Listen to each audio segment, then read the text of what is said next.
Et yo tout les amis, c'est Aaron de la chaîne TechActu, j'espère que vous allez bien. Je se retrouve aujourd'hui pour une nouvelle vidéo sur la WWDC 2022 qu'Apple a annoncé du coup il y a quelques jours, du 6 au 10 juin. On va voir du coup ce qui va être présenté juste après l'intro. I've been having dreams, jumping on a trampoline. Avant de s'attarder sur ce qui devrait être présenté, revenons sur l'origine de la conférence. La WWDC est la conférence mondiale des développeurs, mais aussi des professionnels.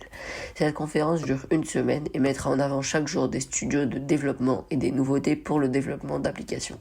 Mais avant cela, on va retrouver une conférence principale, un peu plus tournée vers le grand public. Celle-ci se tiendra en ligne le 6 juin à 19h, fuseau horaire de Paris. À savoir, cette année, nous sommes la 33e conférence. Cette conférence principale auquel nous allons nous intéresser va venir lever le voile sur les 5 nouvelles versions de OS, de la pomme, mais on devrait aussi retrouver 2 probables nouveaux produits. Côté rumeurs des nouveautés des OS, nous avons très peu d'informations car cette keynote se prépare en interne chez Apple, contrairement aux produits qui, eux, sont produits dans des usines externes. On retrouve tout de même des rumeurs phares. iOS 16 devrait apporter un nouveau centre de contrôle reprenant un peu le design de celui d'iOS 10, mais devrait aussi permettre une nouvelle feature, le Split View sur les iPhone Max. Sur l'ensemble des appareils, on devrait voir arriver une grosse amélioration en mode concentration focus pour attirer encore plus d'utilisateurs. Pour WatchOS 9, cette nouvelle version devrait encore se tourner un peu plus sur la santé, notamment celle des femmes. Mais on devrait aussi avoir un nouveau mode réserve, plus utile, permettant de limiter les fonctionnalités et les applications nous-mêmes, pour faire durer l'autonomie plus longtemps. Et on devrait bien évidemment retrouver les nouveaux cadrans et entraînements.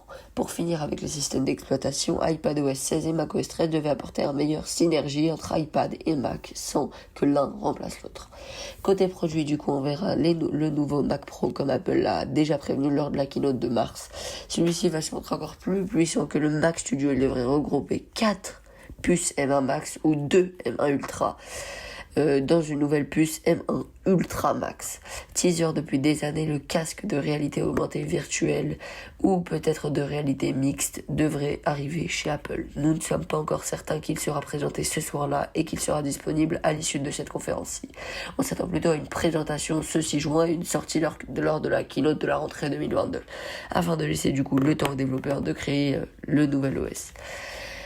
Sur l'ensemble de la WWDC 2022, nous n'avons pas plus d'informations, mais suivez-nous sur notre Instagram où nous publierons les prochaines rumeurs. À la sortie des nouveaux OS, nous installerons les bêtas sur l'ensemble de nos réseaux avant que leur sortie publique et officielle à la mi-septembre.